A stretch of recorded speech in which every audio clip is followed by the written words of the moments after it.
Ok, ok. Euh, Bah écoutez, bonjour à tous. Voilà. Aujourd'hui, j'aimerais faire une vidéo tout d'abord pour moi euh, concernant la crise suicidaire. Euh, donc je pense, bah voilà, arborer le sujet, partager mon expérience, expliquer des choses là-dessus, parce que bah voilà, on n'en parle pas forcément quoi. On se dit crise suicidaire, bah, c'est juste quelqu'un qui veut canner. Mais c'est très profond, c'est très profond. Alors, tout d'abord, voilà, bah, moi je suis en train de vivre un événement qui est, à mon sens, extrêmement compliqué. Euh, j'ai perdu un être cher. Euh, voilà, Yvan. Yvan, Yvan voilà, que je portais dans mon cœur, que j'aimais beaucoup. Il s'est suicidé. Voilà. Il s'est suicidé. Il a sauté du sixième d'une clinique abandonnée à Limoges. Voilà. Donc, extrêmement compliqué pour moi à vivre ce moment, sachant qu'en plus je suis en dépression chronique sévère. Et voilà, bah, j'ai énormément souffert, comme un peu tout le monde, mais en toute humilité, je sais que dans cette histoire, j'ai une position très complexe. C'est-à-dire que, voilà, moi, je l'ai croisé la veille. Je l'ai croisé la veille, on avait discuté, et je lui avais justement partagé ma vision des choses sur le suicide, quoi. En lui expliquant que, ayant moi-même fait une tentative il y a des années, que, bah voilà, on se rend pas compte, en fait, de comment ça se passe. On est complètement déshumanisé, en fait. Voilà. Et bah lui, il a succombé. À quoi? Bah, je vais vous expliquer. Donc, tout bonnement, moi, voilà, il y a à peu près une heure de ça, bah, je voulais mettre fin à mes jours, quoi. Euh, donc, tout bonnement, comment est-ce que ça fonctionne? Du moins, comment est-ce que moi je fonctionne dans ces moments-là? Alors il y en a beaucoup qui pourront se dire oui, mais c'est parce que t'es fragile. Enfin, il y a énormément d'idées reçues, mais justement, en fait, c'est tout l'inverse. C'est très complexe comme moment.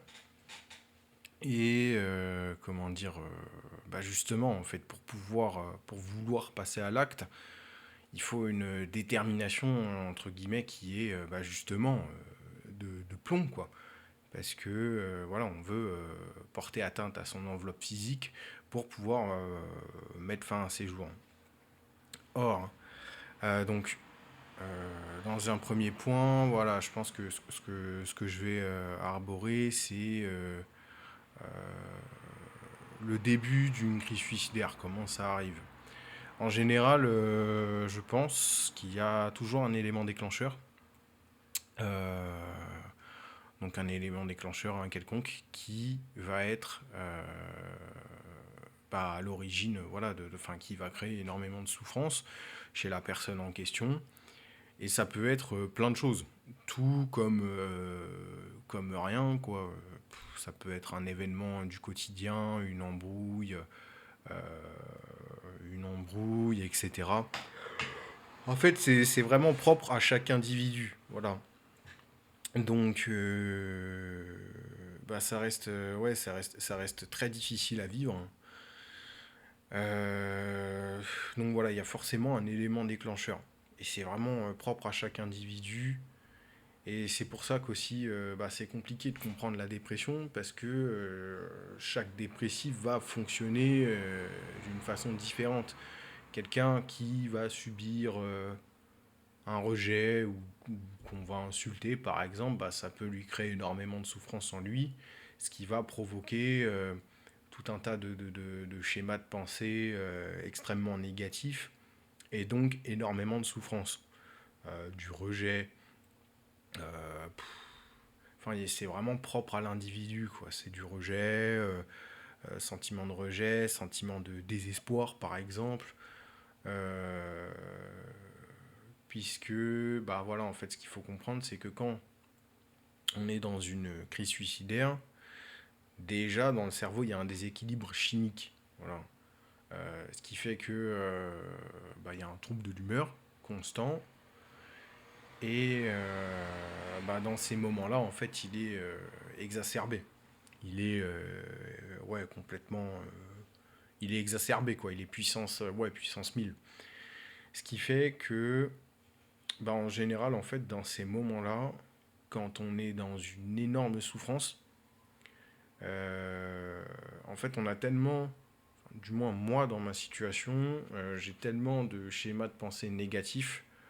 Par exemple, moi je me dis voilà, il s'est suicidé, je peux pas supporter ça. On avait discuté, moi je lui ai partagé ma vision des choses, je lui ai dit que si s'il mourait, que ça allait me tuer. Après, voilà, je me dis que j'arrive pas à me percevoir dans l'avenir, à me dire que je peux prospérer, à avoir le bon, en fait, à voir vraiment des choses enfin, à voir le positif. C'est impossible dans ces moments-là. C'est extrêmement difficile. Et en fait, on perd cette lucidité. On est vraiment dans un moment où, bah, tout bonnement, quoi, plus rien ne compte. Généralement, moi, j'ai des comportements, bah, je pense des troubles du comportement qui en découlent, ce qui me semble logique. Par exemple, je vais me laisser aller et je vais beaucoup manger, quoi. Moi, je vais me rabattre sur la bouffe. Euh, mais après, sinon, ouais, en fait, c'est que quand on est, ouais, effectivement, dans ces situations, il n'y a plus rien qui compte. Les proches, en fait, on se donne toutes les bonnes excuses possibles pour se dire que ça vaut le coup de disparaître, de se donner la mort, quoi. Malgré, en fait, la souffrance des proches, malgré enfin, ouais, malgré tout ça, quoi. Et euh, donc voilà, donc ça, bah, c'est un petit peu la déconstruction. Donc voilà, les grands points à retenir, bah, c'est la perte de lucidité, euh, des troubles du comportement, une négativité exacerbée et puis bah, une souffrance quoi, qui en découle.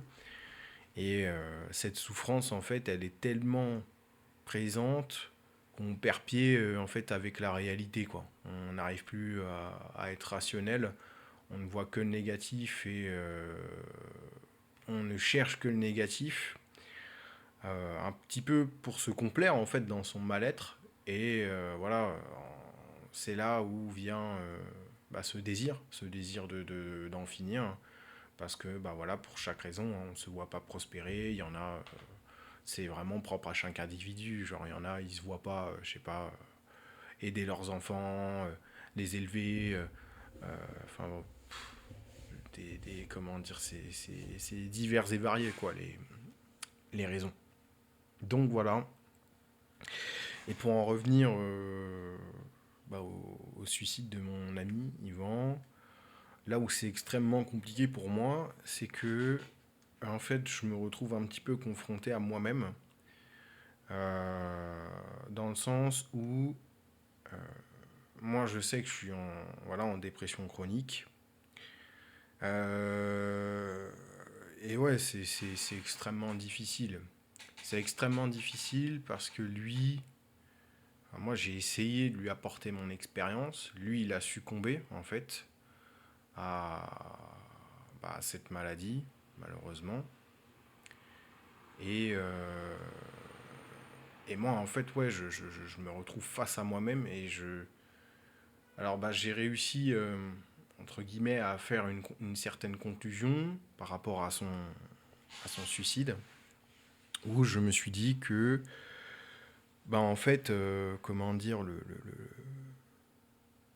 comment dire, chaque être, en fait, les décisions, la souffrance, chaque maladie, chaque chose, euh, bah, du coup, concernant la dépression, c'est que, j'arrive pas trop à formuler la chose, mais la décision n'appartient qu'à soi. C'est-à-dire que si on veut s'en sortir, si on veut chercher de l'aide, si on veut, voilà, tout faire en fait pour pouvoir survivre entre guillemets, enfin survivre entre guillemets, pas vraiment entre guillemets, mais voilà, bah, la décision n'appartient qu'à nous.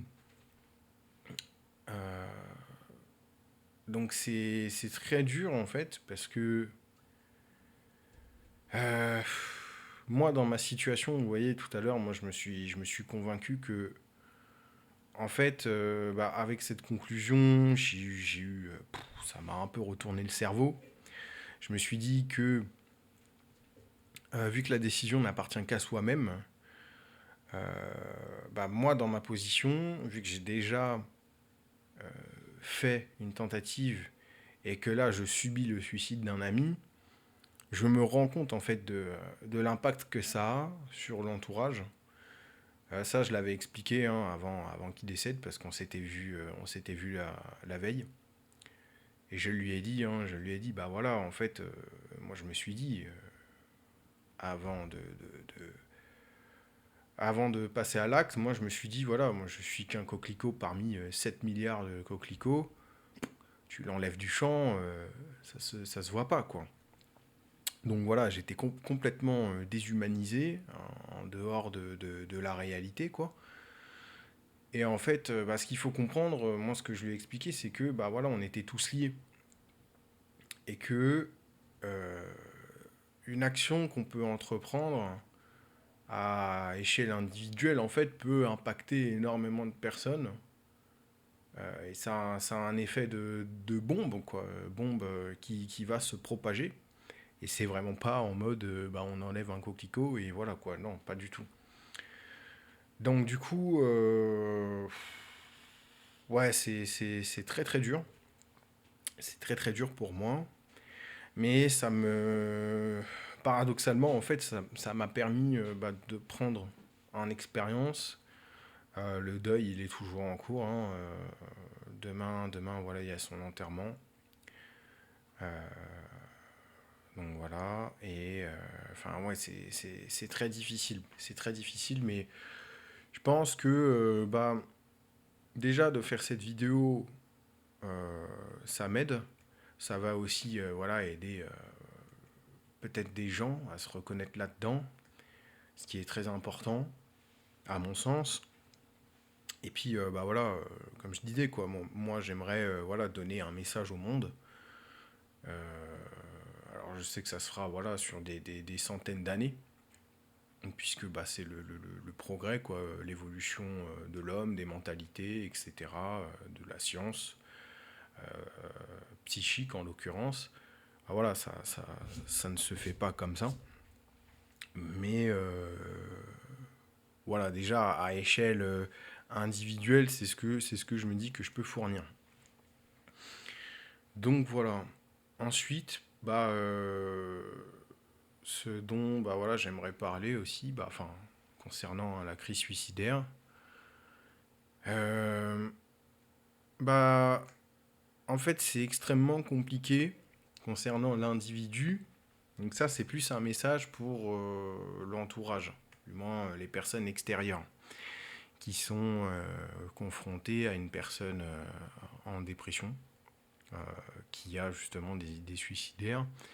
En fait, c'est extrêmement difficile parce que l'entourage, lui, dans le fond, en fait, il n'y peut rien. La personne qui est victime de ces schémas de pensée,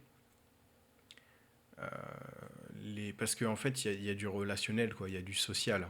Donc, en général, par exemple, quelqu'un qui va être altruiste, dont moi, ce qui était mon cas envers Yvan, bah, j'ai essayé voilà, de l'aider, de lui donner tous les conseils.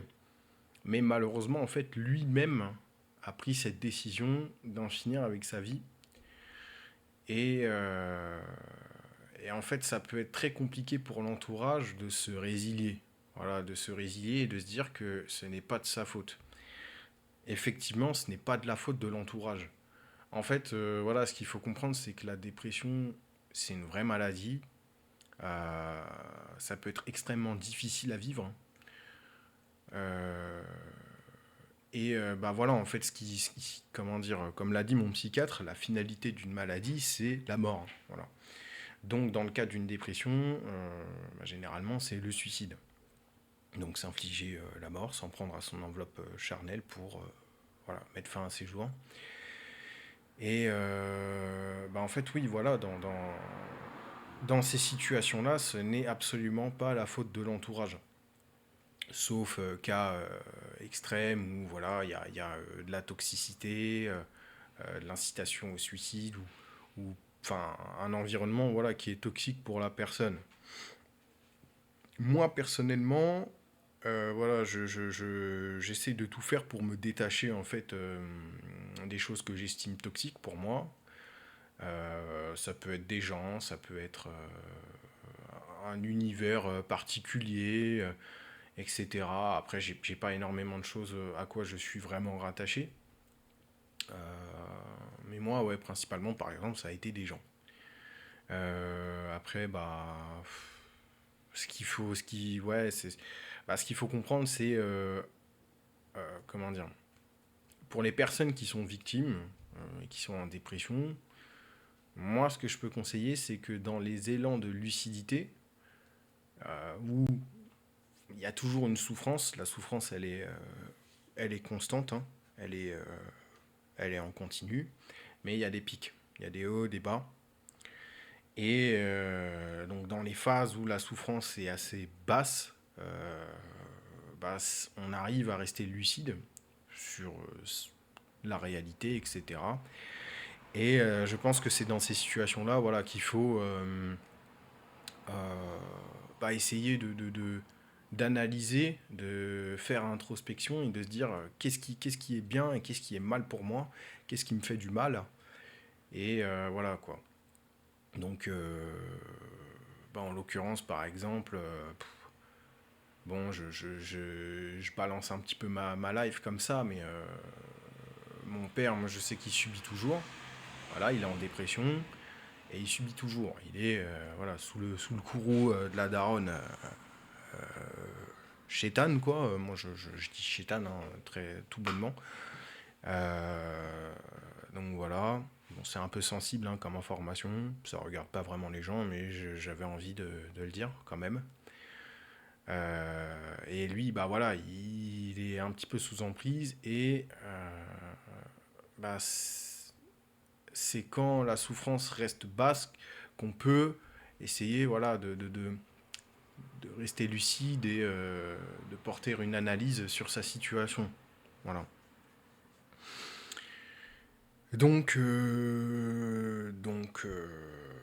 Bah, ouais, voilà. Après, qu'est-ce que j'aimerais arborer? La raison pour laquelle... alors, donner une explication. Pourquoi certaines personnes arrivent à survivre, entre guillemets, à ces crises suicidaires et d'autres non. Alors, bah, encore une fois, je pense que c'est propre à chaque individu. Euh, et en l'occurrence, moi, dans ma situation, eh bien, alors, ce qu'il faut savoir, c'est que le taux de suicide est plus élevé chez les hommes que chez les femmes. Pourquoi Moi, j'ai pas la science infuse, mais moi, dans ma vision des choses, et de par mon expérience, je sais que souvent, ça peut être une question d'ego et de fierté. Généralement, bah, chez la jante masculine, ce qu'on va vouloir incarner, ça va être de la force, quelqu'un qui ne montre pas ses failles, en fait, qui est infaillible, quelqu'un qui n'est pas capable ouais, enfin, justement, qui ne montre pas ses émotions, qui est de marbre, quoi. Et et bah, en fait, on définit ça un petit peu par je sais pas, une certaine virilité, enfin bref, des trucs un peu à la con, quoi. Euh, mais voilà, c'est comme ça que ça fonctionne, en fait. Et je pense que dans ces situations-là, généralement, moi, par exemple, ce que je me disais, bah, c'est que voilà, moi je voulais absolument pas l'aide de qui que ce soit. Et donc du coup, dans ces situations, je rejette en fait l'aide de qui que ce soit.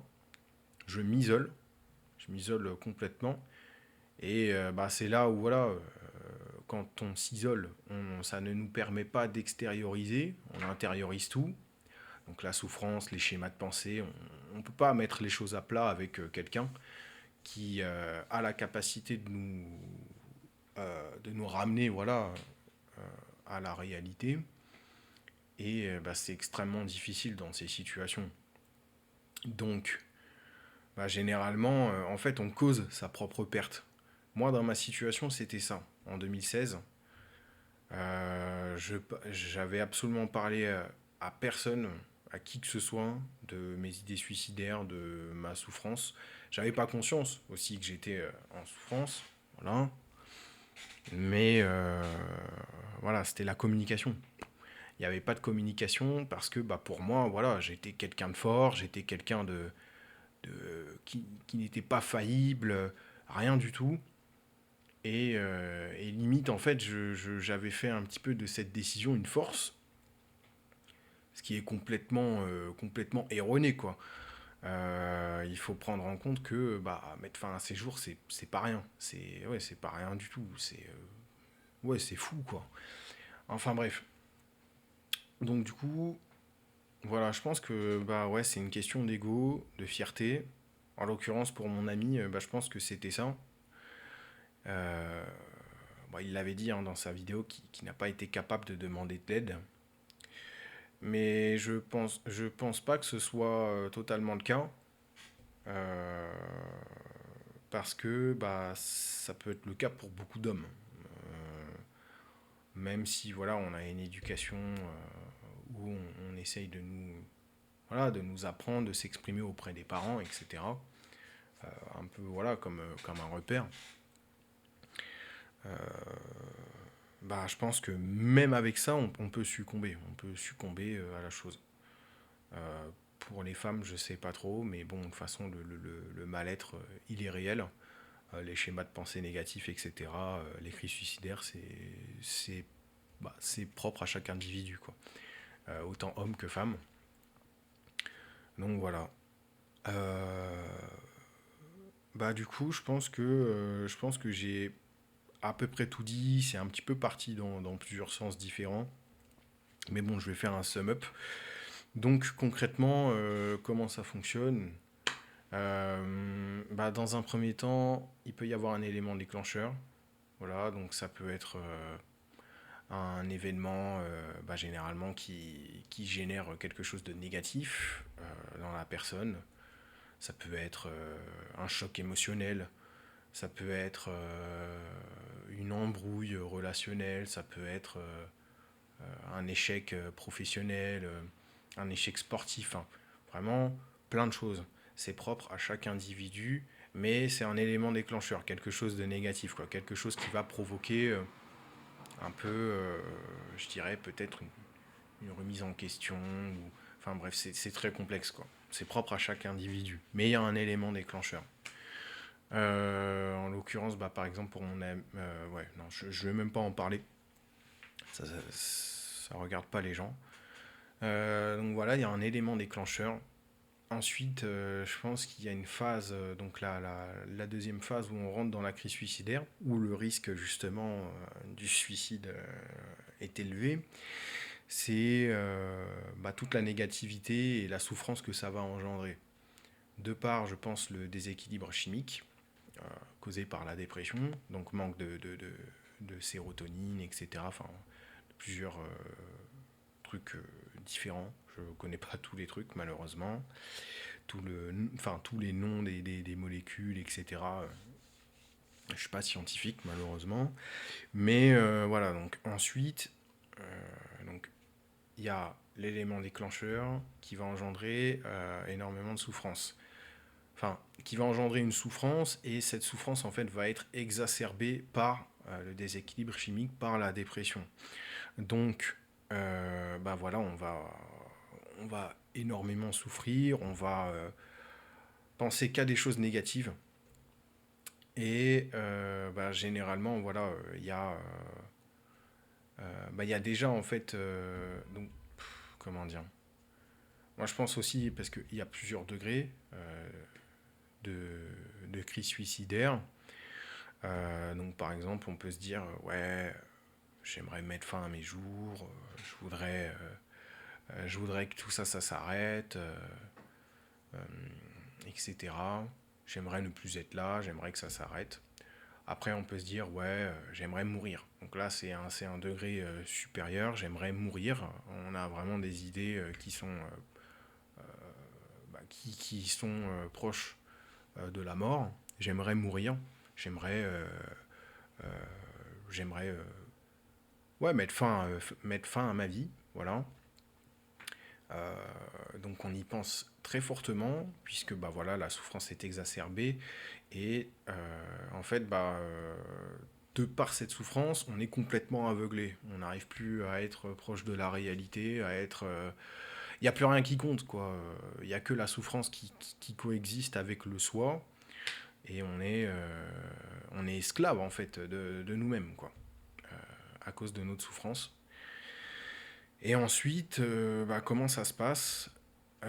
Donc le degré supérieur, bah voilà, c'est des crises suicidaires avec des idées suicidaires scénarisées, où on se dit, bon, on essaye de prévoir des choses, de se dire, par exemple, moi, en l'occurrence, tout à l'heure, vu que moi, voilà, j'ai un degré de sévérité très élevé avec ma dépression chronique sévère, voilà, moi, je me suis dit, bon, je vais faire une vidéo où je vais expliquer à tout le monde, au cas par cas, ce qu'ils ont pu faire de bien ou de mal envers moi, de leur donner un petit peu un dernier message. Vous voyez, c'est très poussé en fait. On a vraiment des idées qui sont très. Notre personnalité en fait est construite autour de la visualisation sur la mort, etc. Donc voilà, moi je me disais, bah, faire un dernier message, etc. Fermer ma fenêtre par exemple. Je sais pas, par exemple, me dire que j'allais donner mon PC à quelqu'un que j'aime bien. Euh, ouais, c'est très dur. Même là, déjà, d'en parler, c'est très lourd, hein, parce que bah, ça relate avec la mort, ça reste morbide, violent aussi. Donc voilà, c'est vraiment des idées qui sont très poussées, qui sont très concrétisées, surtout. Et on se dit que, bah voilà, on veut juste mettre fin à ces jours. Et je me suis dit que, bah voilà, pareil, j'allais chercher sur le GPS l'endroit où je voulais aller mourir, mettre mes habits, etc. Déposer, déposer comment dire, mon portefeuille sur mon bureau, laisser mes clés pour qu'on puisse voir mes papiers, enfin bref, etc.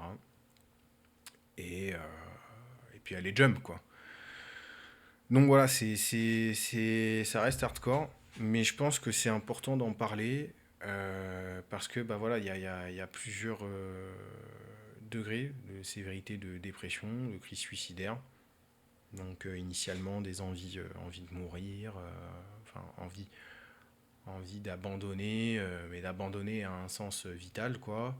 Ensuite, bah, on a envie de mourir, et après, on a vraiment des idées très précises dans la tête, limite, ouais, scénarisé, quoi. Un scénario total. Écrire des mots, écrire des ceci, faire un testament, enfin bref. Voilà. Donc, bah voilà, ça reste très dark, quand même, très sombre. Mais il faut comprendre que, bah, en conclusion, que la personne qui souffre d'une dépression, voilà, elle est sujette en fait à des crises suicidaires. Et c'est dans ces crises suicidaires que euh, le risque est très élevé. Donc voilà, pour vraiment résumer la chose, c'est élément déclencheur qui va engendrer une grande souffrance qui va euh, débloquer en fait tout un tas de schémas de pensée négatifs qui va nous couper en fait d'une certaine réalité. On n'est plus rationnel, on ne pense qu'au négatif, on n'arrive pas à percevoir le bon du mauvais, voilà. Et ensuite de cela en découle, ben, généralement en fait c'est comme si on avait un peu, on regardait dans un entonnoir quoi, et il n'y a qu'une seule sortie. Et cette sortie-là, c'est voilà, l'envie d'en finir, donc à plusieurs stades, voilà. Euh, Envie d'abandonner au niveau de sa vie, envie de mourir, et, euh, et, euh, et après, bah voilà, ça peut être scénarisé. Donc, bah, c'est là où voilà, c'est très compliqué parce que même pour les personnes qui sont entourées, ce qui était le cas de mon ami, enfin, du moins, moi, j'essayais voilà, de tout faire un petit peu pour lui, pour l'amener vers le haut. En fait, ça n'enlève pas la souffrance. Même les proches, la famille, les amis, les amours, tout ça, ça n'enlève pas cette souffrance.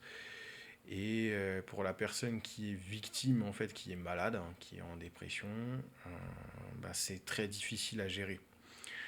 Donc, donc voilà, bah, un petit message aussi voilà, pour les proches de personnes qui sont en dépression. Ouais, c'est hardcore à vivre. C'est hardcore à vivre, mais malheureusement, l'entourage n'y peut absolument rien. Les schémas de pensée, en fait, ils sont vraiment ancrés. Ils ont été créés depuis des années. C'est un peu comme des portes quoi, qu'on unlock, enfin qu'on déverrouille au fur et à mesure du temps, et qui vont nous amener de plus en plus vers en profondeur, quoi, dans les abysses de la tristesse. Et bah, quand on ouvre toutes ces portes et qu'on emprunte tous ces chemins, on ne voit que la tristesse, on sombre, quoi, complètement, on coule de désespoir, on s'enfonce dans le désespoir total, et on ne voit que du noir, quoi. Euh, on n'a plus d'intérêt en quoi que ce soit, plus d'intérêt à jouer, plus d'intérêt, plus de plaisir, plus rien. Donc c'est vraiment très violent. Et bah, ça arrive par phase, quoi. Il y a des éléments déclencheurs. Euh, donc je pense aussi que c'est lié, voilà. Ouais, enfin, il y a des éléments déclencheurs. Donc voilà. Après, un dernier petit mot. Bah, je pense que voilà, la dépression, ça reste une maladie ouais, violente, honnêtement. C'est psychique, on ne le voit pas. Quelqu'un qui a tous ces schémas de pensée négatifs dans la rue, par exemple, qui se dit, vas-y, moi je vais marcher, je vais aller jump. Quelqu'un qui est là, qui promène son chien, il ne se doute absolument pas que cette personne-là, elle va jump, qu'elle a eu tous ces schémas de pensée ultra négatifs, tout ça. C'est quelque chose vraiment qui est invisible.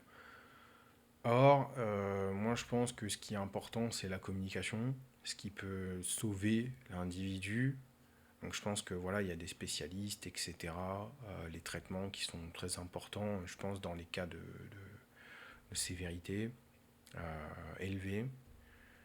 Et, euh, et voilà quoi. Mais l'entourage n'y est pour rien en fait. C'est comme une personne qui a un cancer. Bah, cette personne-là, elle a un cancer, elle a une rechute, on n'y peut rien. Vous voyez. Euh, donc cette personne-là, bah, par exemple, si elle a un cancer, on va aller, je sais pas, lui faire une chimiothérapie d'urgence. Euh, voilà. Et bah, par exemple, une personne qui est en dépression, elle, bah, on va aller l'amener en psychiatrie, quoi, en urgence psychiatrique. Quelqu'un qui va lui donner des médicaments déjà pour la calmer, des anxiolytiques par exemple. Donc ce qui va calmer le fonctionnement psychique. Et donc du coup, les idées négatives. Et puis après, bah voilà, il y aura une aide médico-sociale, des gens qui vont parler, qui vont déconstruire en fait tout ce qui est psychique.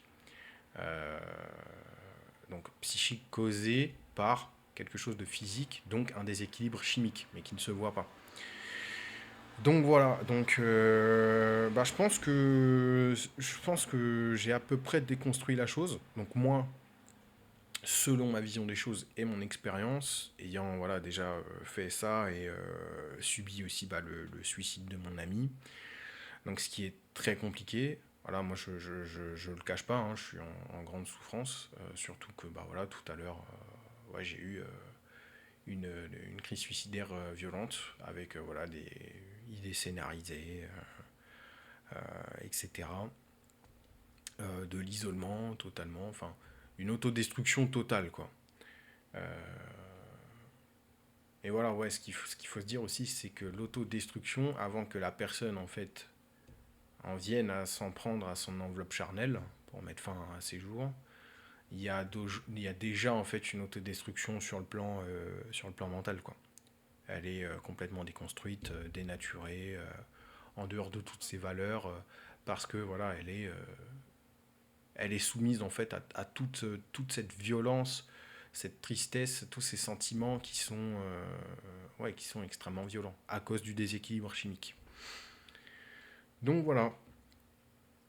Après, ouais, après voilà. Bah, je pense que j'ai à peu près tout dit. Euh, donc je vais mettre fin à la vidéo. Je vais peut-être faire une vidéo là juste après pour expliquer un petit peu peut-être comment peut se construire la dépression, comment est-ce qu'elle peut apparaître. Et je pense que ce sera important de le souligner. Et du coup voilà. Donc bah pour ceux qui ont regardé, voilà, j'espère que ça vous a aidé. N'oubliez pas voilà, qu'il y a toujours une solution. Il faut toujours se dire qu'il y a toujours une solution. Le choix appartient à vous. Il faut penser à vous, à votre vie. Vous, comme moi, donc quand j'entends vous, c'est les personnes qui sont en dépression. Peu importe le degré de sévérité, on a tous le droit de vivre. On a tous le droit de prospérer euh, et de connaître le bonheur. Ensuite, voilà, ce qu'il faut se dire, c'est que dans les crises suicidaires, le pic de souffrance causé euh, par le déséquilibre chimique, les schémas de pensée extrêmement négatifs, il est temporaire, c'est pas définitif. Donc voilà, c'est compliqué à dire, mais je sais pas, si vous avez un numéro de téléphone, appelez le 3114, appelez Écoutez Suicide, même si vous êtes seul, si vous avez des proches, appelez quelqu'un, contactez quelqu'un, parlez de vos idées, parlez de ce que vous ressentez à l'instant T, parlez. C'est super important, au moins pour casser en fait cette boucle. Casser. Bah, enfin, ouais, c'est comme quand on sombre, quoi. On coule, on continue de couler jusqu'à toucher le fond. Donc le fait d'extérioriser, ça permet voilà, de casser la chute et après on va venir nous récupérer. Donc parlez, exprimez-vous, il n'y a pas de honte, exprimez-vous à n'importe qui. Voilà quoi, il faut s'exprimer, c'est super important. Faut pas en avoir honte, c'est pas comment dire, c'est pas une erreur, c'est pas de la fragilité, c'est pas quoi que ce soit, c'est une réelle souffrance. Il y a un risque accru de mort, de suicide, et voilà, bah, faut pas quoi, faut pas se suicider, faut pas succomber à cette souffrance. Il y a toujours des solutions. Donc voilà, il faut s'exprimer déjà pour casser le rythme, euh, contacter votre psychiatre, etc. Et puis voilà quoi. Voilà, exprimez-vous, n'ayez pas honte. Et surtout, bah, prenez soin de vous. Prenez soin de vous, c'est important. Voilà. Bah écoutez, je vous souhaite une bonne journée, bonne nuit, bonne soirée, etc. Pour ceux qui regardent, peu importe l'heure. J'espère que ça vous a apporté quelque chose. Et bah, prenez soin de vous. Vous n'êtes pas seul. personne n'est seul. Voilà. Personne n'est seul. Allez.